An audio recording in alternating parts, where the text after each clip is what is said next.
5 seconds. Mr. Governor, Mr. Chief Minister, ladies and gentlemen, it is a matter of gratification that this state is forging ahead with the schemes for provision of medical relief, sanitation, and other necessary services.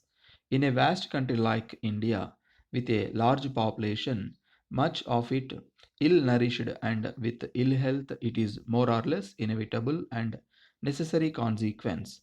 We are therefore trying our best to tackle this question from both ends. While on one side efforts are being made to improve the living conditions to raise the general living standard of our people, which will include also improvement in their health. On the other side, attempts are being made to provide medical facilities and service on as large a scale as we can possibly do in our present conditions. I am therefore happy to learn that in this state you have made good progress already and that deficiencies in the various services are being made good very quickly. In modern medicine, for diagnosis, pathological laboratories, and also for electric treatment, various kinds of sera are an absolute necessity. It is found by experience that there are several diseases which can be controlled. They have been controlled in other countries, and to the extent we have been able to use old methods and facilities, we have been able to control them in our country too. It is therefore essential that each state should have all the necessary equipments for the purpose of supplying the drugs, the sera, and the vaccines which are required for the purpose. I know that in some states we have got up to date and very good laboratories which are doing this work, but as they are not sufficient for this country, you are going in for more by expanding the laboratory here as well as by establishing regional laboratories. In modern days, everyone who goes to a doctor finds that a doctor by himself is not able to diagnose his illness. He needs the help and assistance of a laboratory, and each laboratory requires a scientific instrument and other kinds of equipments besides a staff of trained men. Unless all these are provided, the medical facilities cannot be said to be complete, and however good, efficient, and experienced a doctor may be, he will very often find himself more or less helpless in the absence of all these facilities. It is therefore absolutely necessary that these facilities should be provided on as large a scale as medical facilities in other countries are provided, and both for the purposes of preparing sera and vaccines and things of that sort which are required for preventive purposes as well as for curative purposes, we should have large scale manufacturing laboratories. I am glad to learn that you will become self sufficient in these respects in a short time, and once you become self sufficient, you will not have to look to other states for supply of all these materials. But as you have said, you are also deficient in supply of trained personnel. That has also to be provided, and I am glad you are opening new colleges and institutions where young people may be trained.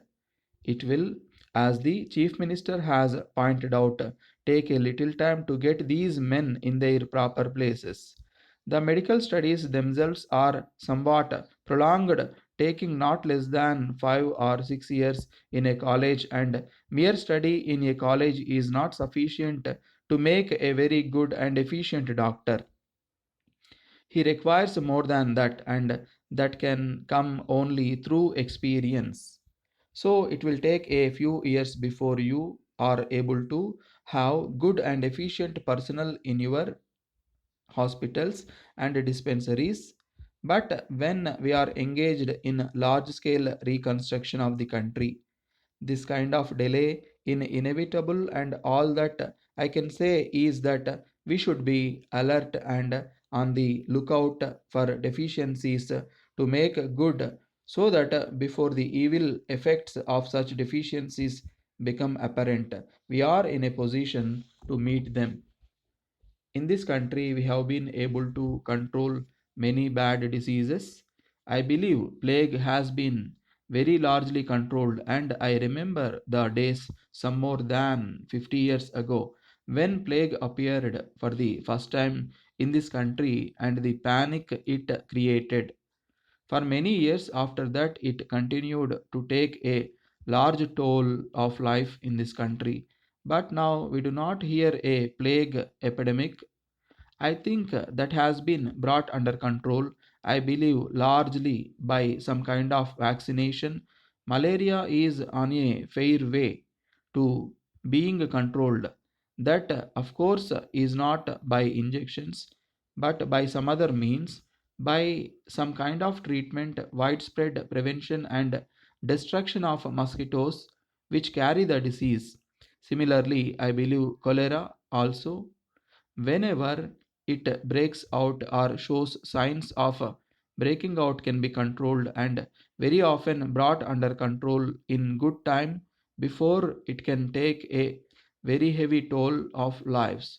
I believe there is a very serious attempt being made to bring even TB under control, and similarly we have got other diseases which are being controlled.